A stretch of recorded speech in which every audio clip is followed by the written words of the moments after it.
दोस्तों, बांग्लादेश क्रिकेट की वो दुष्ट टीम है जो बिना किसी बात के गर्म मिजाज और ओवर एक्टिंग के लिए जानी जाती है। और अपने इसी पागलपन में इस टीम ने उस बड़े साहब से पंगा ले लिया जिसने हर क्रिकेट दिग्गज को अपने सामने झुकाया है। जी हाँ, कैप्टन कूल का मजाक उड़ाते हुए इस टीम ने उन्हीं के सामने उनकी कप्तानी की हंसी उड़ाते हुए नागिन डांस करने लगे। और ये सब तब हो रहा था जब बांग्लादेश ने मैच अभी जीता भी नहीं था। मैच अभी भी चल रहा था, लेकिन बांग्लादेशियों को लगा कि जैसे उन्होंने मैच ही जीत लिया है, क्योंकि बांग्लादेश को आखिरी ओवर में जीत के लिए सिर्फ 2 रन ही चाहिए थे और 3 विकेट अभी भी उनके हाथों में थे। इसलिए बांग्लादेशियों ने जीत से पहले ही नागिन डांस शुरू कर दिया था। लेकिन वो शायद ये भूल गए थे कि उन्होंने इस बार अपने बाप से पंगा लिया है, जिसको नागिन का फन कुचलना बड़े अच्छे से आता है। तो चलिए इस महासंग्राम को शुरू से शुरू करते हैं। दरअसल ये कहानी है 2016 में खेले गए उस वर्ल्ड कप के मैच की, जब भारत का मुकाबला बांग्लादेश से हुआ था।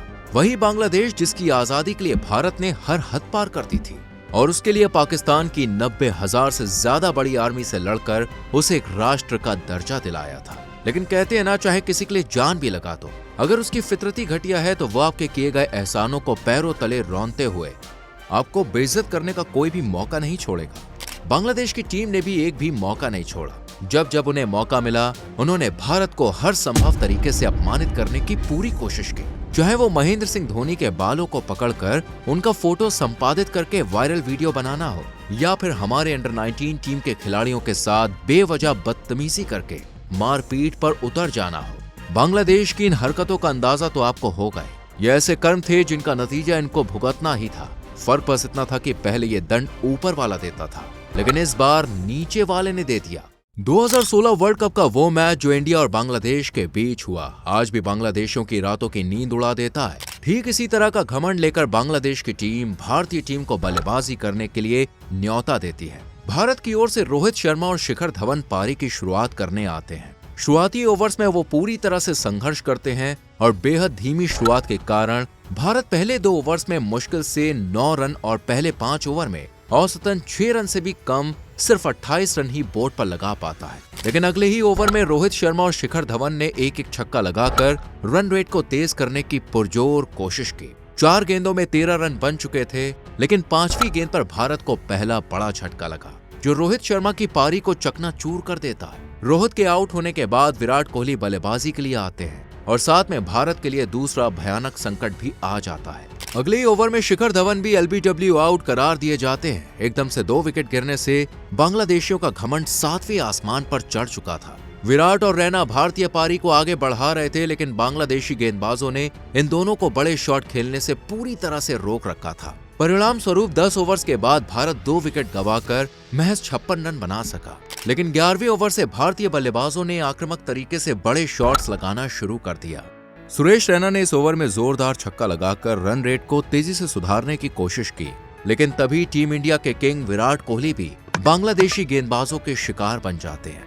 फिर आए हार्दिक पांड्या, जिसने आते ही एक लंबा छक्का लगाया।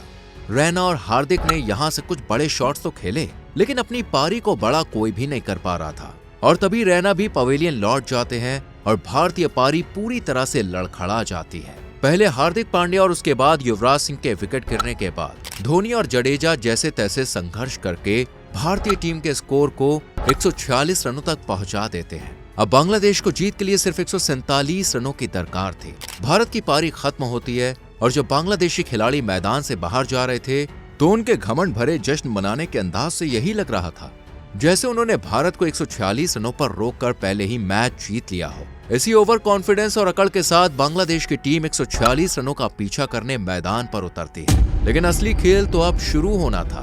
बांग्लादेश के साथ कुछ ऐसा होने वाला था जो आने वाले कई सालों तक उनके सीने में खंजर की तरह चुभता रहेगा। एक ऐसा घाव जो कभी मिटने वाला नहीं था। शुरुआत तो हुई तमीम के कड़ाकेदार चौके के साथ, लेकिन पारी के 3रे ओवर में अश्विन ने मिथुन को कैच पकड़वाकर उनके होश ठिकाने लगा दिए। हालांकि टारगेट बेहद मामूली था, इसलिए भारत को इस मैच को जीतने के लिए लगातार विकेटों की दरकार थी। लेकिन यहाँ तो सब कुछ उल्टा ही हो रहा था। मिथुन के पवेलियन लौटने के बाद शब्बीर और तमीम ने मैदान पर ऐसा डेरा जमा लिया मानो खूंटा ही गाड़ दिया हो। दोनों बांग्लादेशी बल्लेबाज तेजी से रन बनाते हुए भारत को इस मैच से बाहर फेंक देने पर तुले थे। केवल 7 ओवर में ही बांग्लादेश ने 1 विकेट के नुकसान पर 55 रन ठोक डाले थे। ऐसे हालात में कप्तान महेंद्र सिंह धोनी ने बांग्लादेश की इस खतरनाक जोड़ी को तोड़ने के लिए रविंद्र जडेजा को गेंदबाजी के लिए बुलाया। जडेजा ने भी धोनी के विश्वास को सही साबित करते हुए अपने ओवर की चौथी गेंद पर ही तमीम को जाल में फंसाकर पवेलियन का रास्ता दिखा दिया। जडेजा की धोखे भरी बॉल पर धोनी ने स्टंपिंग करने में कोई चूक नहीं की। हालांकि दूसरी तरफ शब्बीर लगातार चौके बरसा रहे थे और बांग्लादेशी फैंस जीत की खुशी में पागलपन की सारी हदें पार कर रहे थे। पर अब जो हुआ वो एक ऐसा पल था जिसे आपने लाखों बार रिप्ले में देखा होगा। अगले ही ओवर में धोनी ने एक असंभव स्टंपिंग पर सबको दंग कर दिया।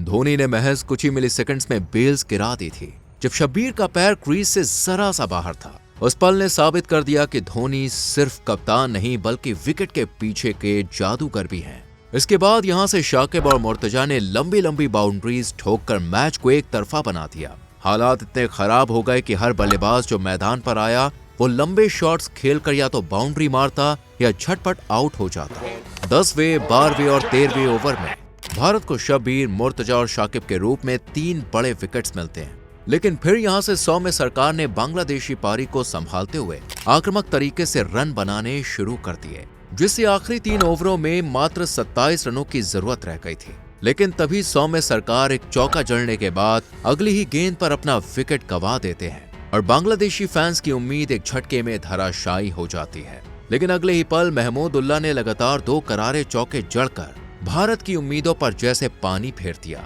अब बांग्लादेश को आखिरी 12 गेंदों पर सिर्फ 17 रनों की जरूरत थी। वैसे तो भारत के लिए 19वां ओवर अक्सर कयामत साबित होता रहा, लेकिन यहाँ बुमराह की घातक गेंदबाजी के कारण बांग्लादेश को आखिरी 6 गेंदों पर अभी भी 10 रनों की दरकार रह गई थी। यहाँ से महेंद्र सिंह धोनी ने अपने जीवन का सारा अनुभव झोंक दिया और एक एक कर फील्डर्स को अपनी सोची समझी साजिश और रणनीति के तहत बखूबी सेट कर दिया। गेंद सौंपी हार्दिक पांड्या को, लेकिन पांड्या की दूसरी गेंद पर मुस्तफिजुर ने करारा चौका मारकर मैच को 4 गेंदों में 6 रन की रेखा पर ला खड़ा किया। फिर अगली गेंद पर मुशफिकुर रहीम ने एक और चौका ठोककर मानो सब कुछ खत्म कर दिया।